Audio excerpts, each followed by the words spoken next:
Welcome to What I Did Next from A&T Media. I'm Malak Fuad, the show's host. This show delves into people's life journeys from the point of view of twists and turns, shifts and pivots. We've all had them. Some are more visible than others and make us stop in our tracks, take note, and maybe make a course correction.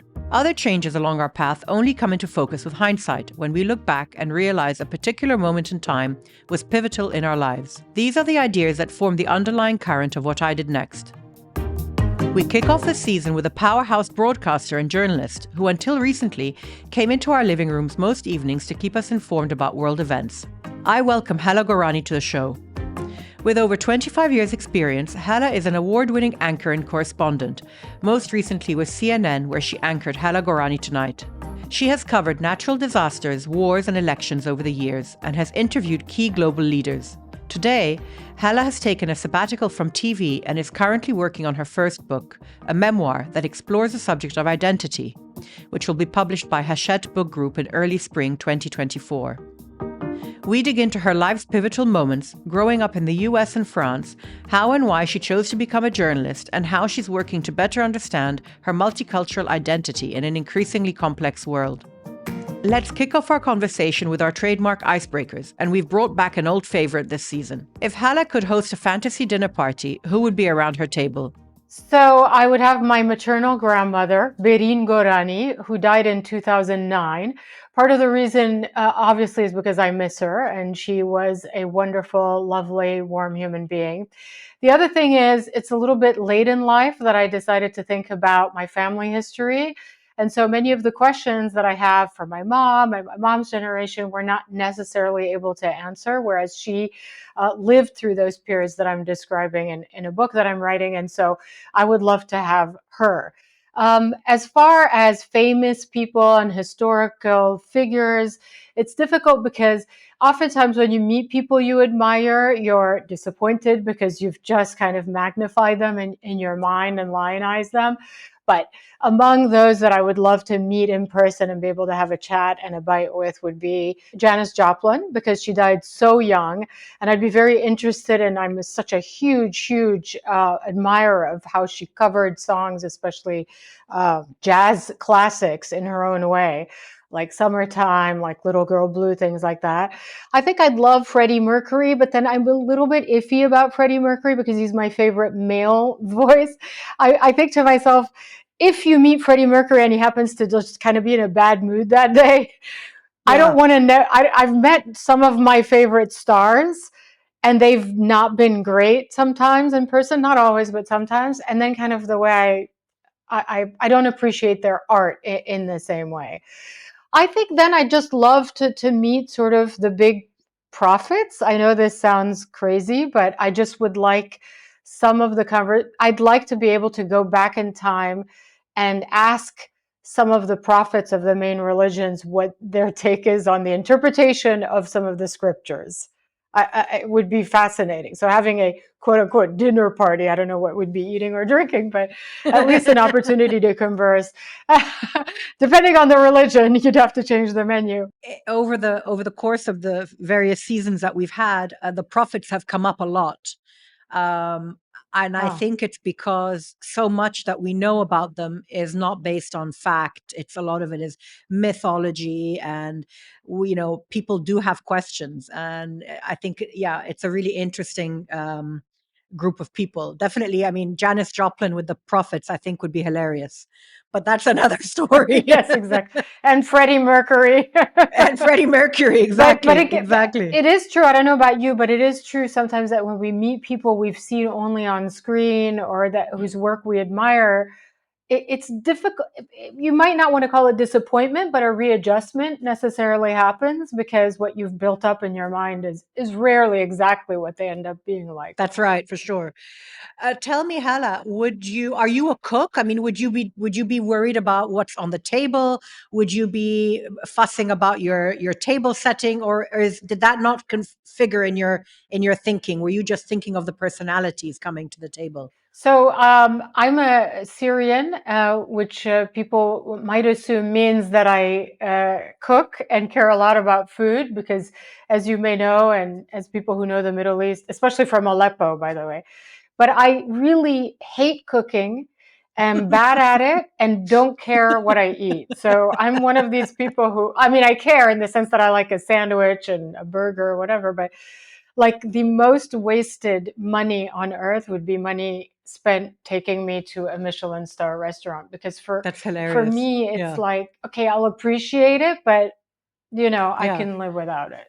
Yeah, so Because the no. stereotype of the Syrian is that it's all about the food, right? Yeah, and also it's not even that much of a stereotype. It's actually kind of, I mean, a stereotype, there's always a kernel of truth in every stereotype. Right, And right, in my right, right. family, I'm the only one who like I'm the only one who's like this. Well, that could be the next iteration for you. That could be like a project now that you're not full time working 9 to 5 anymore. So It won't be.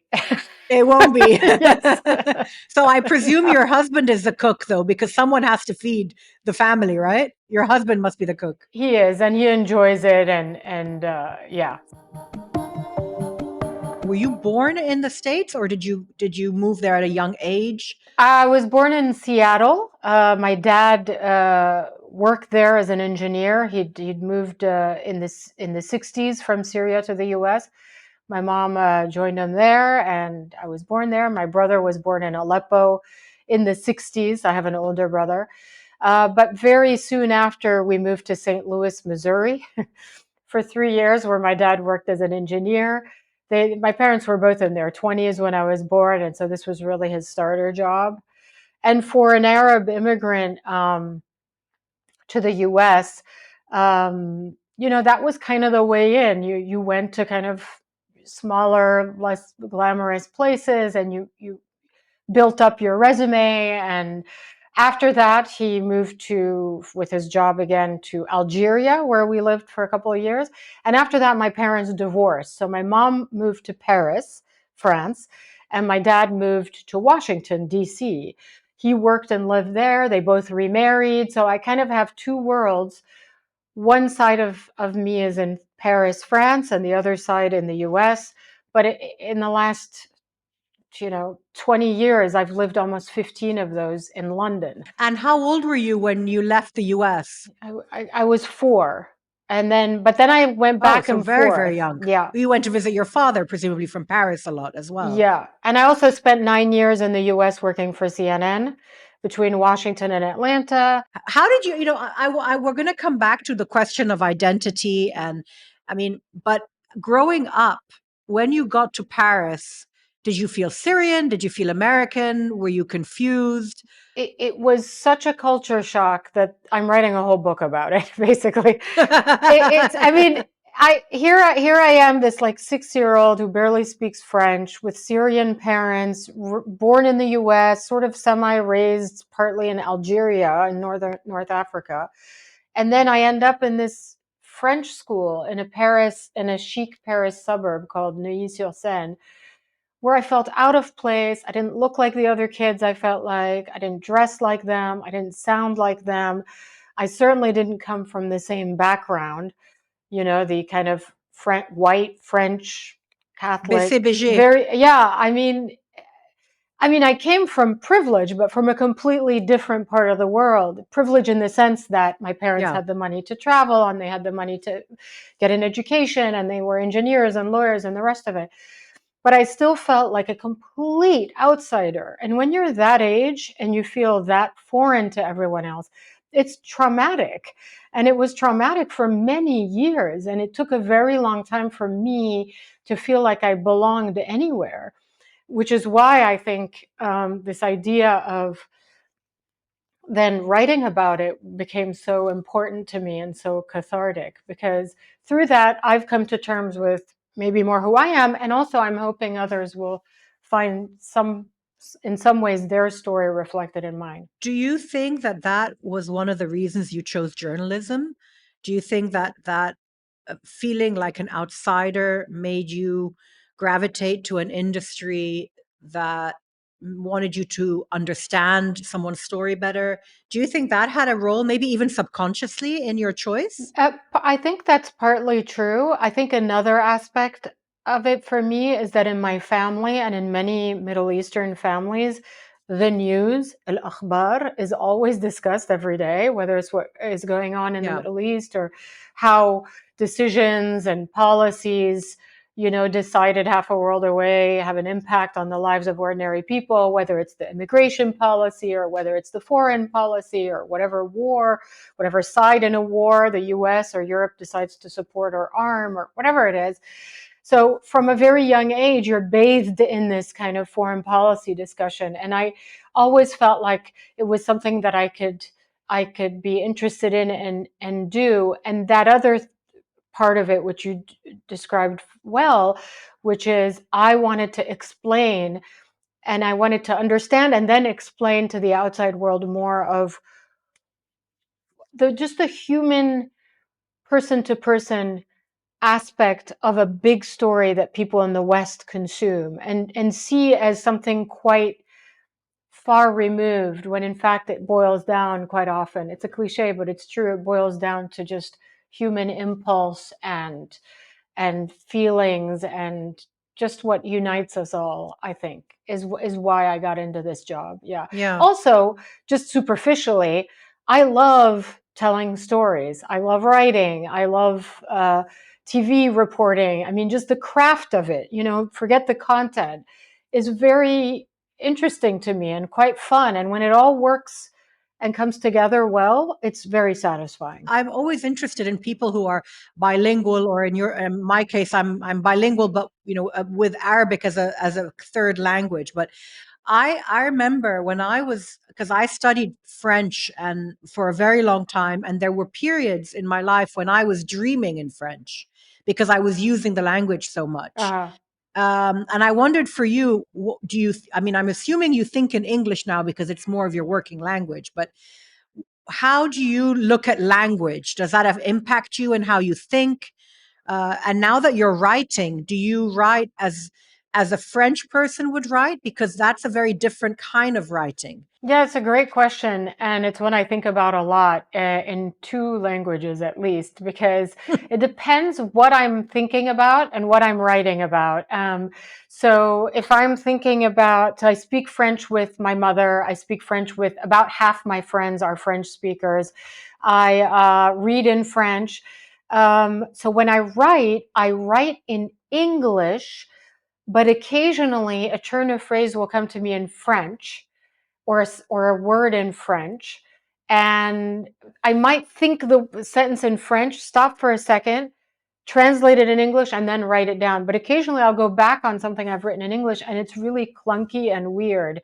Yeah. Because the sentence structure is, it's so different in French to English. Yeah.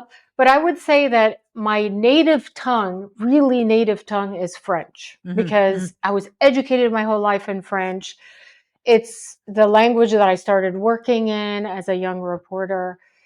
And then English has become my dominant language, but not my native tongue, which is very weird sounding. But so if I went back to France now and lived there and worked in French, I would definitely become a stronger kind of French speaker, I think, within about, 6 months to a year. And your husband is German. So what language do you speak to each other in? Not German. English. English, yeah. Because my husband is a native Arabic speaker. And when we met, my Arabic was terrible because I never used to live in Egypt. And now we've been married nearly 20 years. And we speak to each other in Arabic now full time. And my Arabic's improved enormously because of it. But yeah. Because at the beginning, he was almost only speaking to me in Arabic so that I would improve. So, it was challenging, but it worked. And now my Arabic is a lot stronger than it used to be.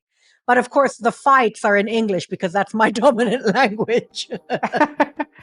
It's where your brain can retrieve the correct words. Exactly. When we come back, we'll dig into Hala's career as a journalist and hear more about her book. That's on the other side of this break. Welcome back. You're listening to What I Did Next, and this is my conversation with Hala Gorani. I want to move on, Hala, to look at your actual journalism career. You obviously chose it as a career very consciously, and it took you to very to big heights. What did it mean to you then, and how has that meaning changed over time? Look, when you it's a very competitive field. So when you pick this career, you have to be very ambitious and willing to make sacrifices, personal sacrifices. What it meant to me then was pretty much everything, because I had to cancel trips and vacations, and I left my own birthday party in Peru to go cover an earthquake in Chile. I mean, that's commitment. That's pretty intense. Yeah. Yeah, that is. What it meant for me later is I mean, um, I have this romantic and old-fashioned idea of what journalism is, and it might not really actually be a reflection of what journalism has become. Um, I really think that it's there to shed light on human stories. It's there also to expose corruption and hypocrisy among political leaders, which there's a lot of. And so I have this kind of romantic, you know, all the president's men, you work in huddles and you educate people and you shed light, you educate yourself, and then you communicate hopefully that knowledge and that news that you've gathered to people watching you or reading you. I think, unfortunately, now with social media, with a lot less fact checking, with a lot more clickbait, and with these populist political leaders who are maligning and um, discrediting real journalists, it's become so toxic and so difficult to do good work against the backdrop of declining ad revenues and massive cuts in staffing and local newspapers disappearing. It's becoming harder and harder to do good journalism. And when you do it, you are then attacked by everyone in the piece or in your reporting who feels like you've not cast them in the best light. Add to that another element, which is this celebrity kind of journalism, I think, where people in power are doing their own PR and passing it off as journalistic content. So I think there are lots of things coming together that are making it. I feel bad for a 25-year-old starting out in this career today, because I think it's becoming harder and harder. Because I think journalism is a public service, to do good public service that benefits people, who are in dire need of solid, verifiable information.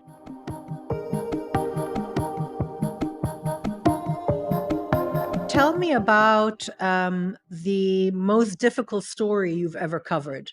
Professionally, it was the Haiti earthquake, because it was on a scale that was never before seen in terms of deaths. I mean, hundreds of thousands. So it was the kind of hellish, almost post-apocalyptic scenery that you've ever seen. Not a building standing for blocks, you know, dead bodies in the kind of quantities that you didn't think was possible Wow. to see in one place. But personally, of course, it was Syria, of course, Aleppo in particular. Even though I wasn't there, it didn't matter really, because you were seeing the images and you were recognizing parts of the old city of Aleppo that are now, piles of rubble. It's been proven that video can give you PTSD. There have been studies about that. So young people who are on TV news desks who take in, the raw feed Yeah. of war and Yeah. disaster, it turns out they too can develop PTSD. So the reason I'm saying that is because seeing Aleppo destroyed on video is not easier, I don't think, than being there, because you almost feel more helpless not being there. When you're seeing the earthquake aftermath in Syria on video, if I was there, I'd be useful. I'd be doing something. I'd be reporting on it. I'd be speaking to people. I would feel less helpless. And I think this watching a place you love or people you love suffer from afar is harder than being there. And the same applies to journalism. I Hmm. think when you're somewhere, when you roll up your sleeves, you're doing the job, you're not processing it, whereas you are a lot more when you're watching it. So for me personally, the hardest story was Aleppo. Yeah, and the Syria conflict, you were already anchoring your show based out of London, so you were having to commentate footage or give opinion on what you were seeing. That must have been very hard, and keeping your voice steady and your demeanor even must have been a very challenging thing for you. It is very challenging, but I think one thing people need to understand about anchoring is not um, chatting with a friend. You're in a different mode, and I very rarely become emotional when I anchor because I have a job to do and I want to inform people and I want to be useful in that way. When you're not anchoring and you're home on a computer and you see the same footage, the same exact footage that you uh, ran on your show 2 hours before, and then you can cry because, it's like a surgeon in an emergency room is not going to start crying. I feel the same sense of Mhm. responsibility. So let's switch gears and talk about your best story or the one that left the most positive impact on you. Okay. When you work in news, those are hard to come They're by. hard, or You're they get right. submerged by Yeah. the emergency and There are a few yeah, little snapshots that come back to me when you ask that question. And they're usually moments in time. yeah, So you're reporting on something that's, not very happy, but then a very fun, happy thing happens during that shoot or during that, you know, during your reporting. I remember that once my producer, Shams El Wazir, and we worked together for about 10 years at CNN. We were on the road to Baghdad and decided to interview truck drivers who would do the run from Amman to Baghdad and back during the war, because it was the best paid route, obviously, but it was very dangerous. It was for good reason, yeah. But well it was the paid. best paid route. Yeah, Yeah, we decided to do a whole story about the truck drivers driving from Amman to Baghdad and back. And so, Arab culture is wonderful when it comes to hospitality. Everybody knows that, and it's true. Anytime you speak to somebody or stop to interview somebody, they have to offer you tea or coffee or a cookie or whatever. And this one guy on the side of the road insisted, he said, can I make you a coffee? He was off the side of his truck. There was this water canister that would heat with from the heat of the engine. And Shimps and I looked at each yeah, other. We're like, "Oh yeah. my God, this is going to be horrible." But just to be Horrible, polite, unhygienic, the whole thing. you Yeah, name it. yeah, Yeah, the pre-COVID, by the way. yeah. But anyway, so we stopped and we had that cup of coffee. I take mine sweet. She takes hers half sweet. We drank it and we literally looked at each other and thought, this is the best coffee we've ever had in our lives. How is it even possible? To this day, 15 years later, we talk about it. Things like, for instance, in Gaza, once I did a story on women who had relearned the art of stitching Palestinian embroidery because their husbands were either dead or in prison. Now, the premise is horribly depressing, but it became the most beautiful story and education about the ancient Palestinian art of embroidery, which many people are familiar with. And that's something that stuck with me, for instance, just the stopping for a moment and doing a story on something just beautiful for the sake of it. Just there's no political angle, it's just let's do 5 minutes on this embroidery stitch. And by the way, you asked me a question about Hmm. how things have changed. I could not be doing those stories today. Um, there was a time when there was more, maybe a little bit more money and more effort, just kind of, you could do those long form stories that cost a little bit more. And today those are much, much harder to do. So I feel privileged that I was a Yeah. journalist during that time. Yeah. And I think the two stories you mentioned as having a positive impact are personal interaction stories, right? They're about people's Yeah. day-to-day life, they're about the human connection. And it's always those stories that also resonate with the public, I think, because they get to see a war zone or a difficult situation in a very understandable way, that they can relate to. And I think those are always the best way to understand whatever community you're trying to talk about. So that's interesting. The father of a friend from Gaza who saw the embroidery story told my friend that he cried when he saw the women embroidering the pillows. Now, you wouldn't expect somebody to cry over embroidery, Yeah, but really, I think what you're crying yeah. over is your culture, your where you come from, that place that's suffering and going through horrible misery, I think. It's a sentimentality as well, Yeah, and exactly. there's a nostalgia there. And I think our region is soaked deep in nostalgia, even the most modern of our countries like the UAE. There is a deep-seated nostalgia in our psyche, for better times, I guess, is the way I would see it. After a career spanning more than 2 decades, Hala decided to make a change and take a sabbatical from CNN. More on that after this short break. Welcome back. You're listening to my chat with Hala Gorani. Hala recently published an article in Vogue Arabia, which we've added to this episode's show notes. In the article, she shares some of the reasoning behind her decision to leave CNN in May 2022. So it was a confluence of reasons and events. Obviously, the COVID lockdown, like everyone else, made me think about what I want. Um, Secondly, I think I wanted to flex a different cerebral muscle. Doing the same thing every day, 5 days a week for 25 years, after a while, you feel like you're not challenged anymore. Um, Thirdly, I really want to write this book. And I think I hope that it's a book that will resonate with people just about the wider, more universal story of identity. With globalization, people often come from somewhere, live somewhere else, are married to someone from another culture. Their kids are going to be bilingual or trilingual. That happens a lot. And so I was hoping that this story of mine could resonate with others.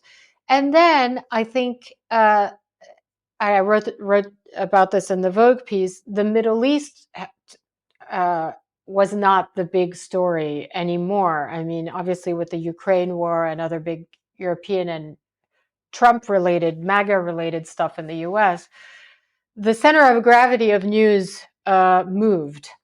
So that was my area of specialty. And I felt like that's where I could bring some added value. So that with that kind of Mm-hmm. gone a little bit, although the Middle East is never gone for long.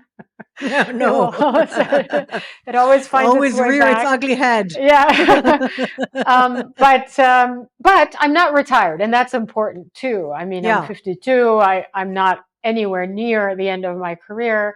And I felt like if I don't do this now, and I do it in 10 years, then I'm really retired. Then how am I going to come back Yeah. to Yeah. TV or whatever? So, and I'm pitching lots of projects, but it is keeping me humble because pitching is the most just ego busting exercise. If you think you're important and special, try pitching an article to an editor of a small Yeah. magazine who doesn't even read your piece and tells you Yeah. no. Yeah. So that's kind of where I am. But I'm at the stage now where I'm still thankful. I don't Yeah. know. Let's talk in a year, but we'll see. I mean, once the book is out, I think, yeah. I think it's interesting. I think people who might have in a previous life might have been cautious, decided that with the pandemic and the uncertainty that life really does bring, that they would throw caution to the wind and take that risk. Yeah.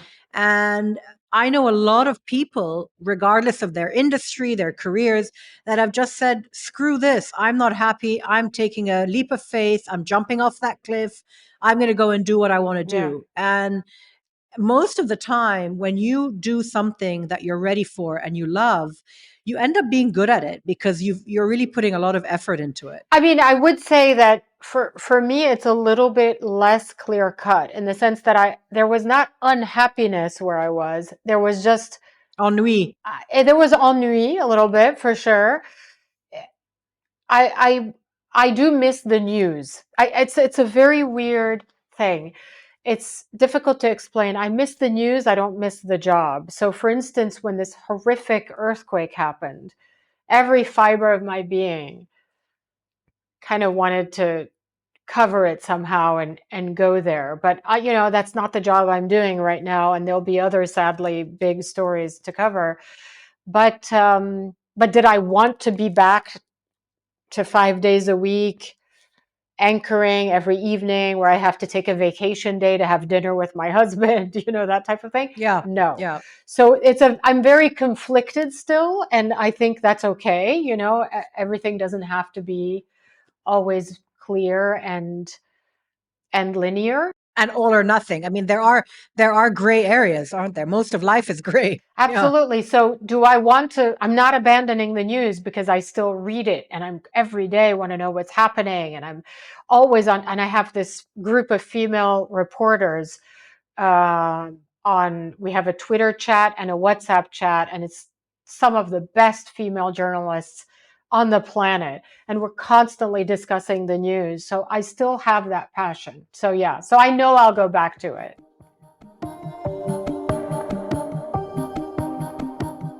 So let's move on in our final section and talk about what you're doing now, the book. You're writing a memoir, a semi-memoir, but it's based on themes, which I found really interesting when you explained it to me originally. So walk us through a little bit why you decided to do the book, how you're doing it, and what are the challenges you're facing with it? What joy has it brought you? So I have never written a book, so this is my first attempt. And I didn't know that when you pitch a nonfiction book, you write a proposal, you don't write the whole thing. So you write a few sample chapters and then a breakdown of the book's structure.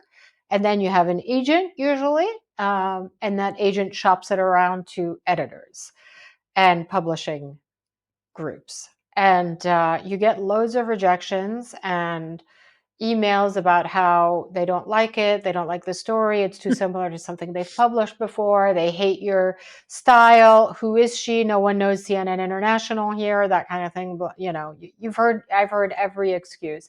So it's again difficult. But then, someone takes a chance on you and says, yes, let's do this. So I have an American publisher and a UK one, and also Arab language rights for the book, which I'm very happy about because I really want an Arabic readership to get to hopefully read it. The challenges, I mean, everything is a challenge. Writing itself, writing something you don't think is horrible, sending it then to the editor who says, I don't like this, when you thought it was going to be a home run, that kind of thing. And then the getting to the point where there's something that you've produced, that you've created, that both you, the editor, and everyone else thinks can work. That's the joy that comes from it. I think it's the hardest thing I've ever done. I will never, ever do professionally anything harder than this. And at the end of the day, it pays nothing, and you're basically doing, I mean, not nothing, but But it's also probably the first time you're not working you're not in a team. It's you in a room and a computer. That's also probably quite challenging. Exactly. Although I will say, my mother and I have reconnected on a certain level around this book, because it's organized actually in locations. So there are 10 parts to it, and each part is a city. So it starts with Aleppo, then it goes to Paris, then it goes to Washington. And so each city is its own little world, and it jumps back and forth in the timeline. So because there are parts of the book that talk about my family history, I have interviewed my mother over many months. She's used my grandfather Asad Gorani's book as a reference as well. He wrote his biography. He was a minister in a few governments uh, during the post-colonial period, not not after this. Pre-Assad, pre-Assad. Pre-Assad. It's important to note that. Yeah. So it's been collaborative in some ways. So I haven't always been alone, and those have been the Mhm. best moments. And what have you learned about the bigger themes like identity? Did it answer questions for you, or have you not reached that point yet? Are you still mired in the nitty gritty of it and the structure, or are you able to kind of look at the bigger picture and think about what have you learned in the themes of what you're writing? I don't know yet. I mean, I'm still that person who is born in Seattle, moved to St. Louis, moved to Algeria, moved to Paris, moved back to Washington to live with my dad, with Syrian parents, raised in a French and American culture, living now in London, married to a German. I'm still all over the place. And I'm starting to wonder if it really matters in a way. Why is it that we always want to find answers to questions like, who am I? What is my identity? Can your identity simply be a patchwork of many things, and home is where you're with your family and your loved ones? Or do we really need to find answers to those questions to feel completely content? I think for me, the jury is still out on this question. I think the fact that I'm writing the book tells me that there's more exploring I need to do, and that maybe some of the hurt and feelings of exclusion that I felt as a younger person and in my career, maybe those feelings don't come from the fact that I come from several places. Maybe they come from my own feelings of inadequacy. Maybe I'm pinning on that some of the failures or rejections that I've had, but Sure, maybe I'm sure. not. I don't know. So it's an interesting intellectual For exercise. sure. So I had a question here, which you just answered, is where do you feel most at home? And is it a place or who you are with? And you've just, you know, I don't know.